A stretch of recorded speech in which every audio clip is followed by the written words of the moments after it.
Today's episode is brought to you by Show and Tell Inspections. More on them later. All right. Welcome to the podcast. So it's the Investor Tribe podcast. I'm Hampton Scurlock. I'm Milton Ali, and this is the Investor Tribe podcast.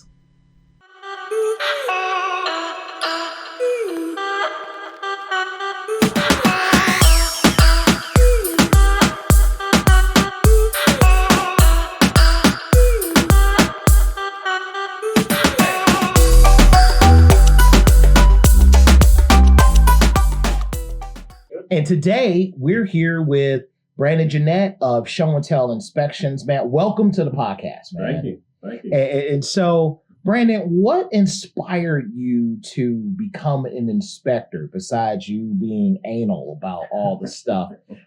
He inspects the property as I'm a real estate agent, so you're inspecting my property and these reports are 30 pages. But what inspired you to get into the home inspection business? Honestly, my background is in real estate. And I had so many agents and experiences myself, but people were coming to me saying, you know, what does this mean? And can you help me decipher what this means and everything like that? So I just decided to get into it because I kind of saw a need, and I saw something that I felt like I could provide to people. I was already helping them with it, so might as well, you know, do the whole thing. And I come from there's a lot of people in my family that have background in construction. My brother's a master plumber. So I kind of grew up in the construction field.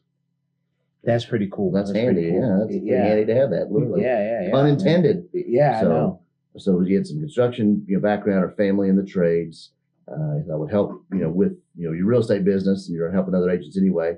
How does one go about starting an inspection business? Is there licenses, training courses needed? Yes. Oh yes. You go through plenty of licensing, certification, training, all of that stuff. There is, you have to go do all of your testing after the education and everything. Of course, starting the business is a little more in depth than, just getting licensed and working for somebody else. But I wanted to start my own company. So, but yes, it's very in depth. So you've probably seen a lot over the years. And what are some of the most common things you find during inspections that would surprise investors and homeowners? The biggest thing that would probably surprise them, and I run into this all the time, is, mainly in older homes, they see the layout and they see it for what it is. But then we get underneath the house and they don't know it's been added on to twice. I actually did one 2 or 3 days ago. They didn't even know that it had a basement. It wasn't in the listing or anything, but the access to the cellar and basement area was in a false wall in the back of the bedroom closet. So when I sent them pictures of the cellar and showing them the older foundation, the addition foundation, they said, where are you? We didn't even know. Like, are you at the right house?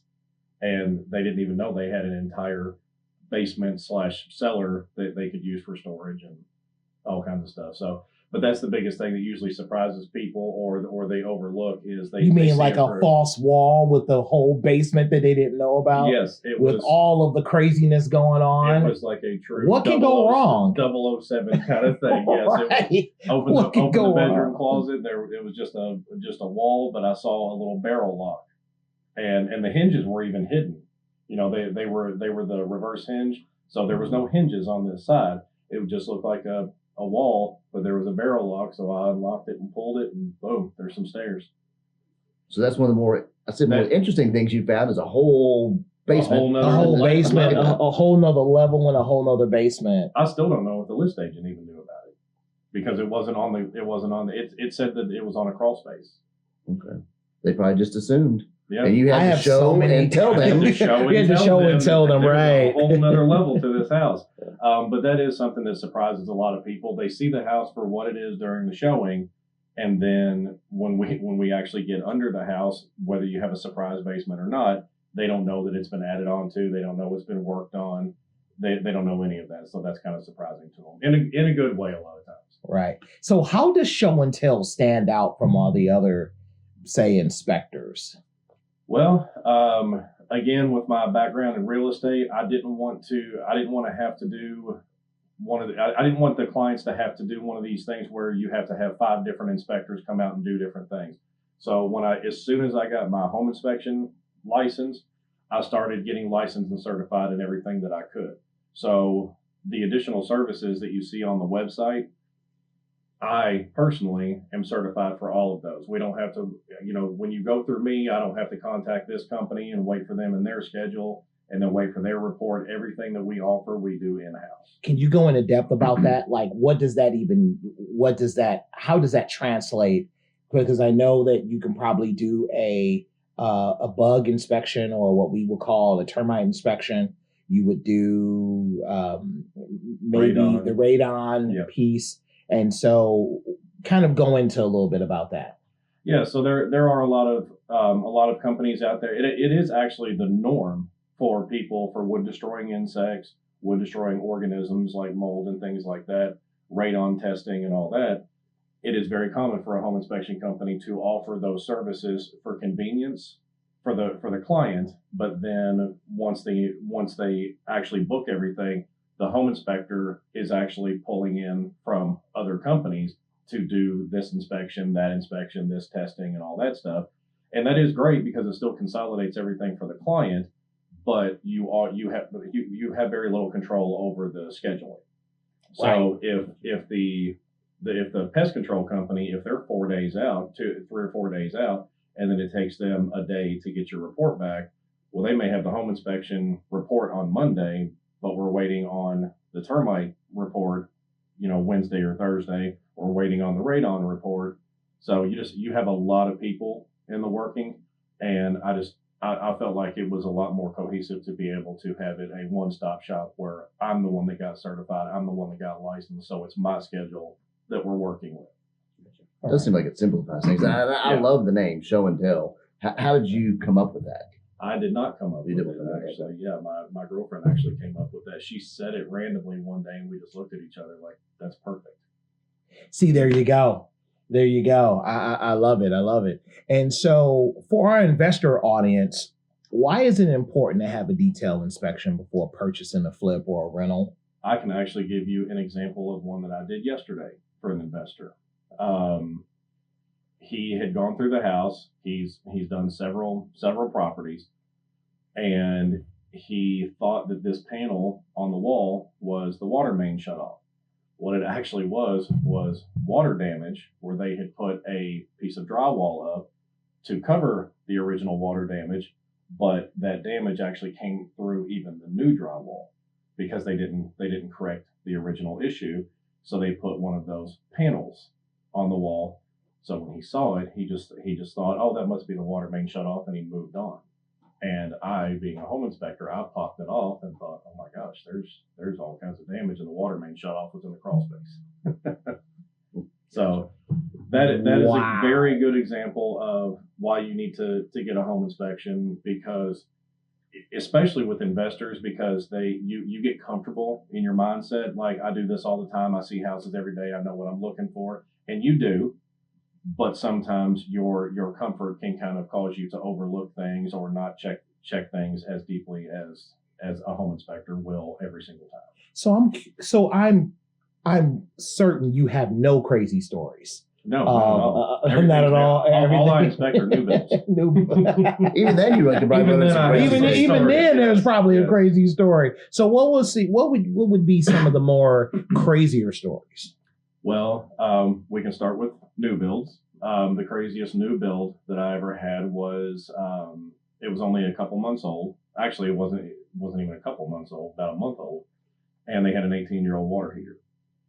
And come to find out, the math. Okay, the math isn't math. The math isn't math, and I'm trying to continue. So what we were told was that the builder, or somebody the builder knew, had this water heater new in the box that was sitting in a warehouse or in a basement somewhere for 18 years. And so they decided, well, we can put that in there, save a little money, but they didn't exactly disclose that. They righted it. They did correct the situation, but that was one of those things where, similar to investors, with buyers, when you're buying a new build, they're automatically assuming it's a new build, everything's new. Well, not necessarily. I've had old rusty water main shutoffs that were so rusted that the handle was hanging and the house was 6 months old. And it's because they're trying to use parts and save a little money here and there. Not all builders are like that. These were two different builders, but those are some of the crazier stories that I've seen there. Apart from just some defects. I did one that was a raised slab, and they didn't compact the dirt enough, so the entire primary bedroom, and this was a brand new construction, the entire primary bedroom had already fallen about 6 inches. Like you could feel the broken concrete and everything where the dirt underneath had not compacted enough, and the whole back of the house was already falling. So that's a couple from the new builds. I mean, I've cornered raccoons in crawl spaces. I found a little a kid was hiding between the bed and the wall and thought I was a family member, so he jumped out to scare me, and I think we scared each other equally. Because I was not his dad or whoever. Right. I got in an attic one time and I stopped counting at 32 snake sheds. That was probably one of the more odd ones that I've seen. 32 snake shed in the attic. This is not in a crawl space, so they're getting up through the walls and getting into the attic, and the insulation. You know how blown in insulation is normally light and fluffy. Right. This was so matted down that it looked like wet cotton candy from them slithering so Just much. pressing it down. Just matting everything down. Oh. And there were holes where they were burrowing. So yeah, 32 snake sheds, and that's actually an environmental hazard because snakes, when the urine is actually a white powder, and that can irritate eyes, nose, throat, all that stuff. So if you agitate that could actually be a health concern. So that was something that we wrote up, obviously, and let the buyer know that they need to So get checked the out. sellers did not know that there was 32 snake. No, they had sheds no idea. in the attic. They actually had they moved out of town 3 years ago, and they had another family member living there who had never been in the attic and all that stuff. But yeah, it was very interesting. Goodness. Wow. Okay. And so The creepy part about the snakes is not just the fact that they're there; they're eating something. So And thriving. and thriving And growing. And to thriving. So we have yeah. a snake and a mouse problem. Wow. Okay. All right. And so that's an investor tribe first. I mean, It is. You And I know- just had a thought, Drew, maybe a mental note, or you may want to contact Samuel L. Jackson. He had that movie a while back, He- Snakes on a Plane. Snakes on in a the attic. Plane have Snakes in the attic. Snakes in the attic. Snakes in the attic. Oh my gosh, that is a lot. Hollywood, here we come. Yeah, it is. And so what kind of what kind of technology do you use that would help make that inspection process more transparent or easier for the investor clients? As far as the technology and the equipment, I mean, we'll start off first with the program that we use. The way that everything is set up, the report is 95% done by the time we leave the house. So that's why we're able to guarantee same day report delivery. Okay. So if we get you taken care of on Monday afternoon, by Monday evening or night, you have the report. You won't be waiting a day or two to get the report. And we're also able, in that report, we don't just do photos and, place it on a paragraph and stuff. We do photos, videos. It's kind of like scrolling through social media. You can click on the picture, zoom it in, watch the videos. You have a description, a recommendation, all of that stuff.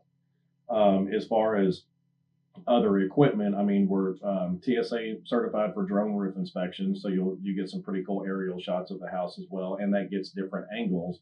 That we do walk the roof a lot. I would say 80 to 90% of the time. Sometimes environmental factors like rain. We're not going to get on a metal roof when it's raining. Right. But even being on the roof physically, there are certain areas where we can't get the same angle that a drone does.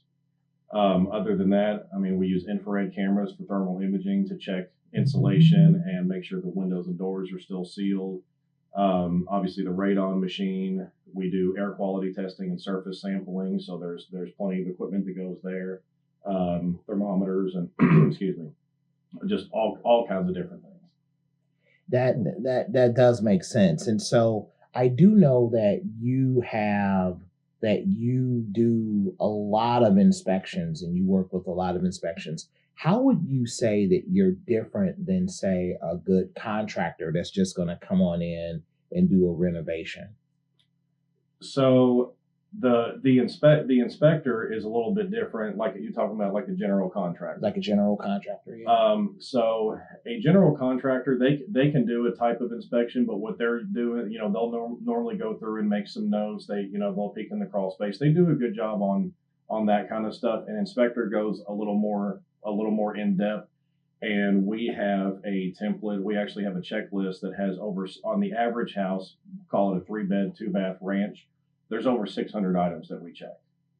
Most people can barely name like 50 items in a house, but there's over 600 that we check in every house. Wow. So not only is it a little more in depth, but in general, it's going to be a lot more uniform because we check these same things in this same order every single time from start to finish.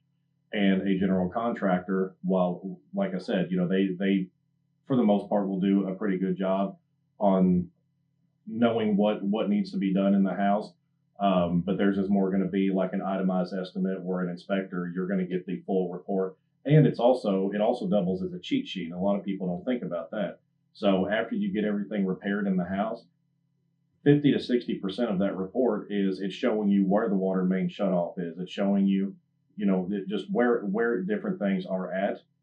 And so at the end of the day, if you have a problem with your water heater, you don't have to get down in the cellar or go to the garage or whatever. You can just call your plumber and read everything off on that report. You know exactly what kind of water heater you have, what size it is, what the fuel type is, and all of that.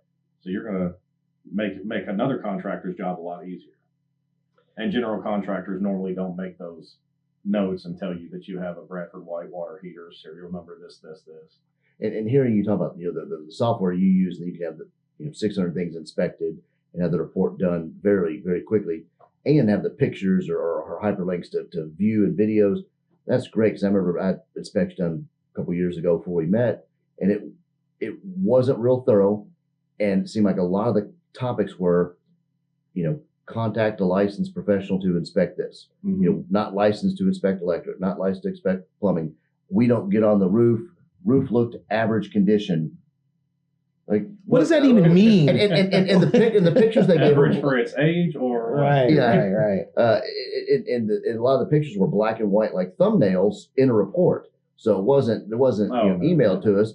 It was very frustrating. I was like, what's this picture? You're trying to figure out, is that even my house, or where is that?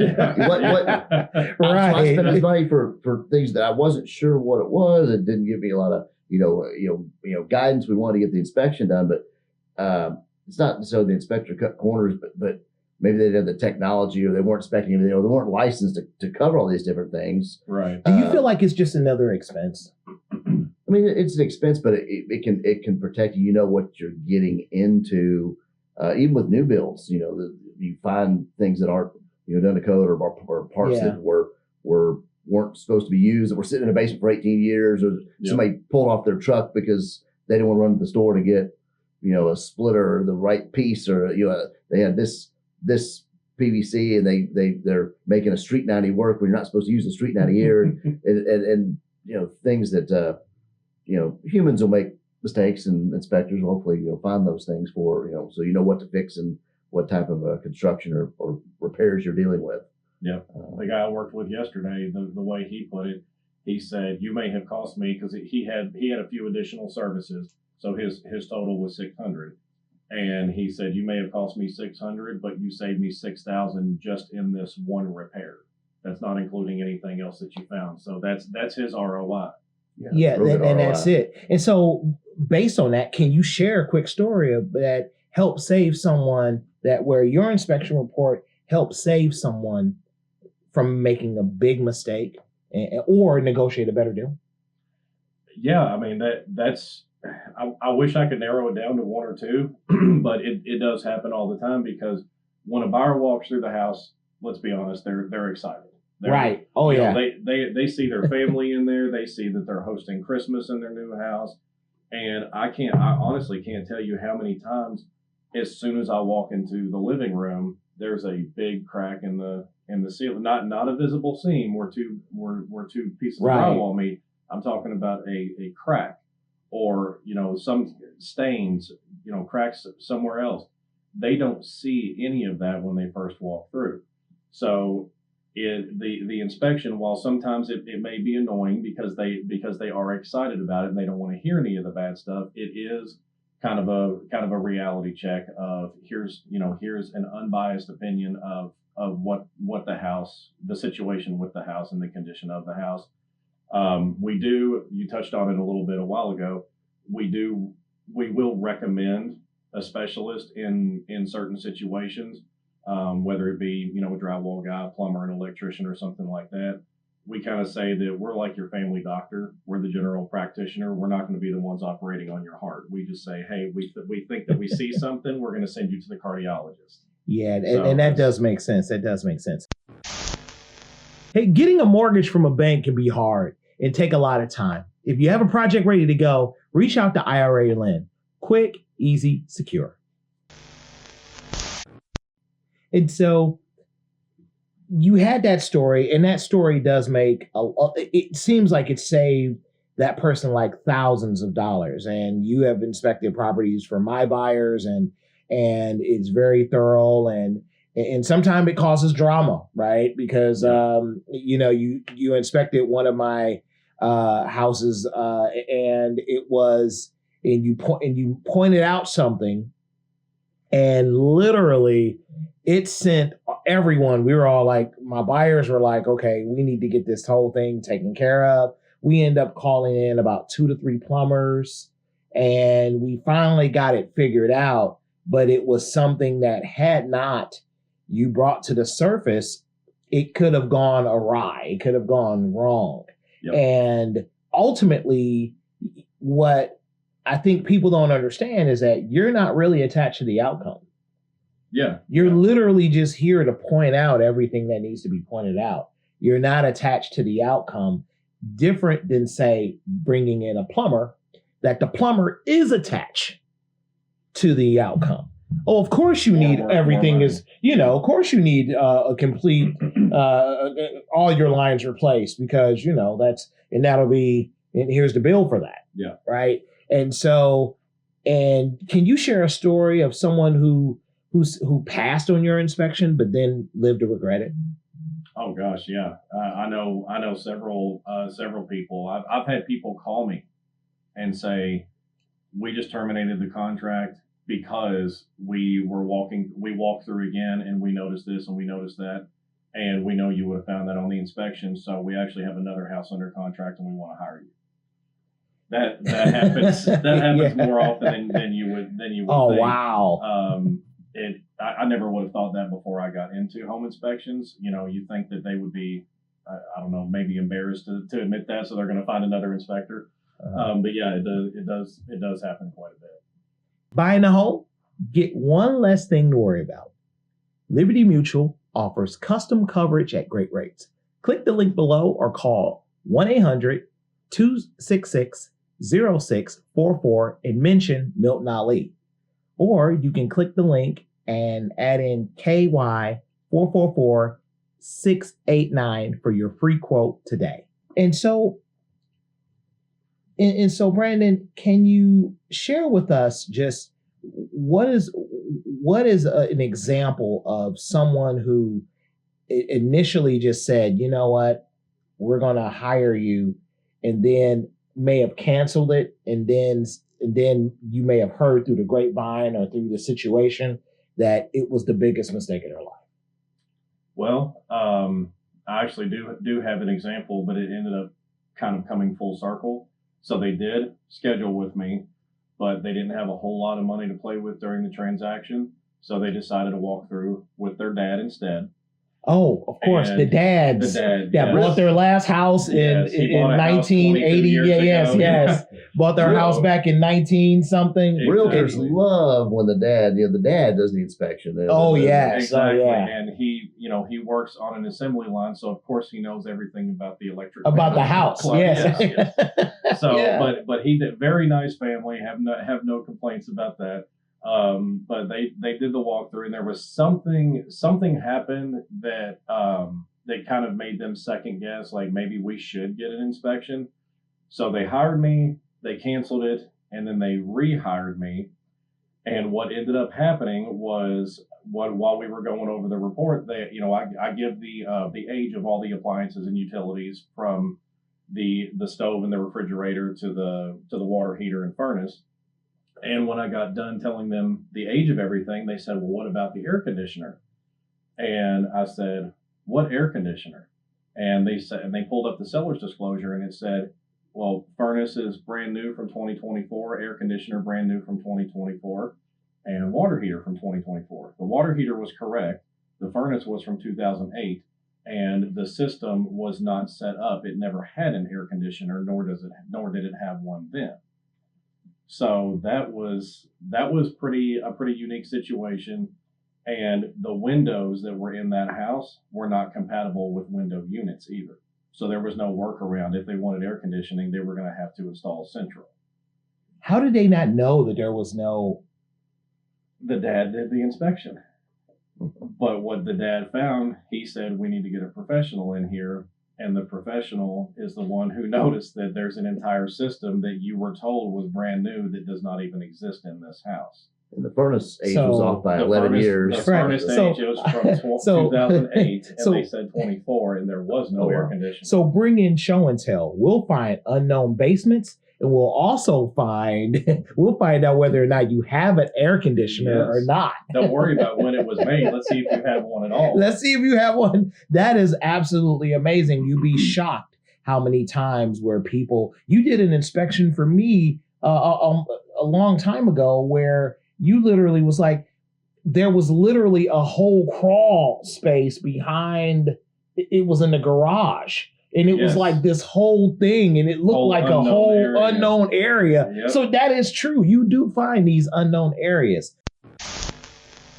Hey, I'm Brandon with Show and Tell Inspections. Whether you're buying your first home or it's your fifth flip, I'll show you what matters and tell you what's real, no fluff. Schedule your inspection today at showandtellinspections.com. Mobile and modular homes are popular. Mm-hmm. Have you ever, you do inspections on those? Have you ever found someone that thought they were buying a house, but really it was a mobile home that was bricked around or put on a foundation that they didn't know about? Nobody that it took by complete surprise, but there were. Have you ever bought a house that you thought was, because that sounds that sounds really specific. I've come close. Okay. I've seen them before, and sometimes the sellers don't know, or they were told, "Oh, it's real estate because it's attached to the ground." And there was one I looked at in Radcliffe that it was a mobile home, and they had just put brick around it. Brick veneer instead of the vinyl siding? No, like they had a 12-pack of beer and just stacked brick around this, and a door frame where the mobile home door was, and they called it a house, but it where some of the brick was falling off, you could see the axles, and it was like, that's a mobile home. But they had bought it or got it financed as real estate because it was attached to the ground, or the bank appraiser, got as real estate. But it was an older mobile home that had been, just covered, surrounded by brick. I did not buy that one, but certain areas, Kentucky, Tennessee, you get up there where there may not be, building codes or building inspectors, or it used to be the Wild West, and people are just putting up whatever they want to for dwellings, especially years ago. But I don't know if there's anything you want or can't inspect, or insurance won't cover. No, nothing like that. The main thing that we run into with any kind of mobile, modular, or manufactured home is, and a lot of this, it comes back to the appraiser and the underwriter more on the real estate side of things, where they want to check out the foundation and how like you said, the house is secured down. So they're going to want plenty of pictures of the tie downs, or the cross members that are in a foundation wall, or if it's a perimeter wall. There's a lot of different stipulations on that. And every once in a while we do run into something that's a little bit different, because we do have regulations in Kentucky that may differ from somewhere else. So like we had one where the manufactured home was actually made in Tennessee. So there were a few little odds and ends that weren't exactly like we would do it in Kentucky, but it was kind of grandfathered in because it met the standards of where it was made. So we do run into that sometimes. The main thing that most underwriters and everybody want, though, is to see how the home is actually secured down. And a lot of times, depending on the loan type, 9 out of 10 times a home inspector, as long as they take good photos of those tie downs in the foundation and the underwriter can clearly see the quality of the work there, 9 out of 10 times it will suffice what they need. But sometimes you do need to get a structural engineer out there, because no matter how good our reports and photos and videos are, they want a structural engineer to inspect the foundation and the tie downs and put it on their report. And that does make sense, because it's always good to have someone that's an expert thoroughly do the forensic work and help you understand what you're buying. Exactly. Whether you're an investor, whether you're a home buyer, whether you're going to buy a house that you thought was, because that's happened to me too. So yes. I'm not trying to joke on you. It's happened to me where we thought it was a house, ended up being a mobile home, and we're like, oh. Okay, so we're literally, so it's really good. I want to thank you so much for hanging out with us at the Investor Tribe, and to hang out. Will you come back and, hang out with us again? I'll tell you more crazy stories. Okay. We love Yes. crazy stories. We love Drew loves crazy stories too. Keep we coming. do, yes, of course. And I'm Milton Ali. I'm Hampton Scurlock. And we'll catch you on the flip side of the Investor Tribe. The Investor Tribe podcast is brought to you by the Investor Tribe, all rights reserved, featuring Hampton Scurlock and Milton Ali, executive producer Drew Cookenmaster, produced and distributed by Bespoke Marketing.